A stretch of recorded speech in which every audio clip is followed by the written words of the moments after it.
Hey guys, I am the Comics Kid 2099, and I am here to do an episode of I Stand Alone. If you've never seen me do one of these before, I pick a single comic book issue at random from my collection. I read it, and I determine, do you need the previous comic books that came before this comic book to really understand what's going on? Is it a complete story? Is it kind of just a fragment of a story? Because these days, when you go and pick a comic book at random from the shelves, it's very likely that it's going to be one part of a very long multi-part saga, and it may just not make a whole lot of sense if you read it by itself, whereas 30 years ago, if you picked a comic book at random, chances are it would make a little bit more sense by itself.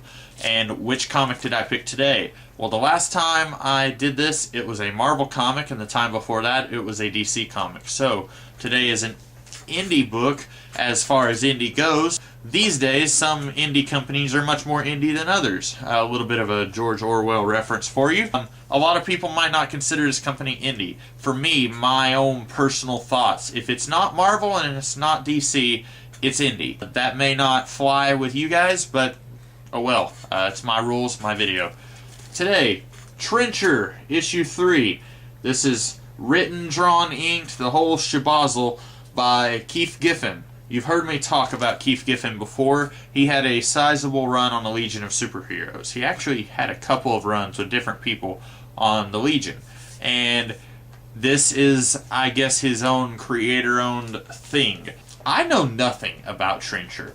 So whereas in the past when I reviewed, did a video, an I Stand Alone video for like Superman from the 90s, I know about Superman. I know quite a bit about the character. I know a decent amount about what was going on with the character in the 90s. So when I did an I Stand Alone video for an Adventures of Superman comic, I might have been pretending like I didn't know anything going in, but I knew, I knew who Brainiac was, I knew who the New Gods were, etc.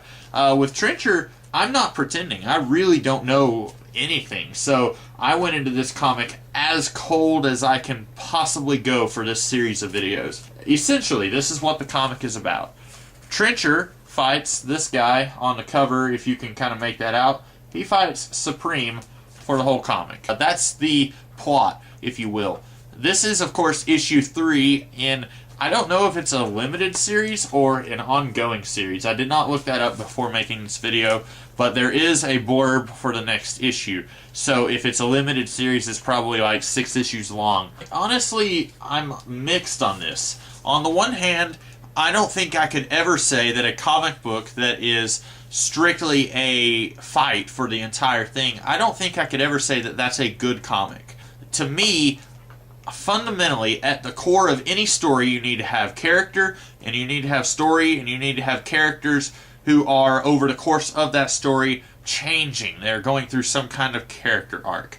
And this definitely doesn't have that. Now, I know a lot of people, they don't want those things in their story, or if a story doesn't have those things, they are not going to be as disappointed as I would be. But for me, those things are absolutely essential in any story, whether it's a novel, a cartoon, a movie, or a comic book. It has to have those things. This does not. I don't really know anything about Trencher at the beginning of this comic book. I don't really know anything about him at the end. And I'm not sure if I would have known much more about him if this was a comic where he does more than fight Supreme for 20 pages. As near as I can tell, Trencher is maybe a bounty hunter. And he's got this disembodied voice who we are hearing throughout this comic, but we never see where it's coming from, that is talking to him and giving him advice, telling him, oh, you shouldn't do that, you shouldn't do that. And he fights Supreme. We don't know why Supreme is fighting this guy. His name is Gideon, actually. I know the comic is called Trencher. I don't know if that is his occupation, if there's more than one Trencher, because at the end of the comic, he's hiding in this warehouse in another dimension, hiding from Supreme, and Gideon meets this other guy named Gabe, and they have a history together where they were friends, and Gabe, this other guy, I guess he's a trencher in this other dimension. He mentioned something about a trencher mobile. So I'm assuming that Trencher is something that multiple people do, and Gideon is the Trencher, the titular character of this comic book. If you are coming into comics for the very first time and you saw this on the shelf and you said, that looks very frantic, very, wild, very chaotic, I may buy that. That may be your thing. I don't know if you would ever want to come back to this comic again. You probably wouldn't. I don't know if you would even want to come back to comics in general again. You don't know anything about this main character. It's not till near the end when you get his first name, I think. I'm pretty sure they don't give you the name Gideon until later on.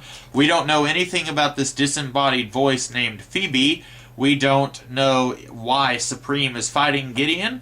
Honestly, unless you know quite a bit about comic books, you might not even pick up on the idea that Supreme is supposed to be the Image version of Superman. That might not quite be clear here. Maybe it is, I don't know. And a lot of the art here just doesn't work for me. I think Keith Giffen, when he is drawing and inking himself, he is really good for, like, a poster, or if you go to a comic book convention and you see him and you say, well, I want a picture of Lobo, and you go up to him and you commission a piece, you pay him the money, and then he gives you the artwork. He's very good for that.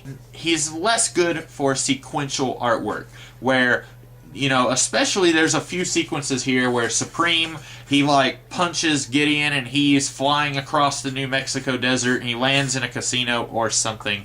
And then the disembodied voice says, that was the stupidest thing I've ever seen you do. And I'm very clueless. I don't understand what Gideon did. All I know is that Supreme punched him.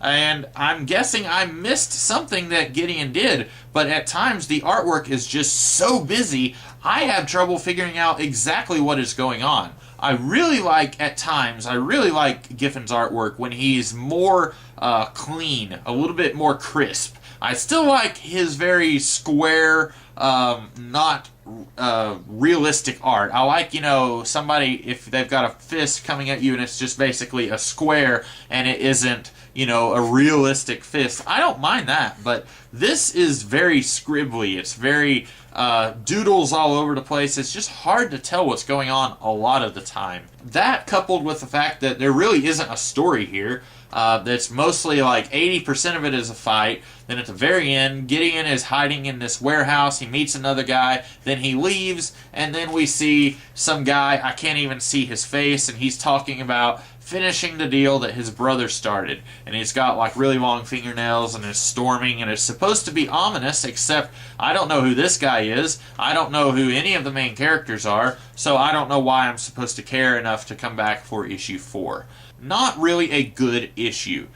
I will concede it is enjoyable when you compare it to a lot of the Image comics from around this time. I really am not a fan of the Image comics from the early 90s. I've got quite a few of them because once upon a time I did buy these things, but I don't think any of them are very good, the ones that I've read. This, at least, is having fun. It knows that it's not trying to be the Watchmen. It's having a fun time doing what it is doing.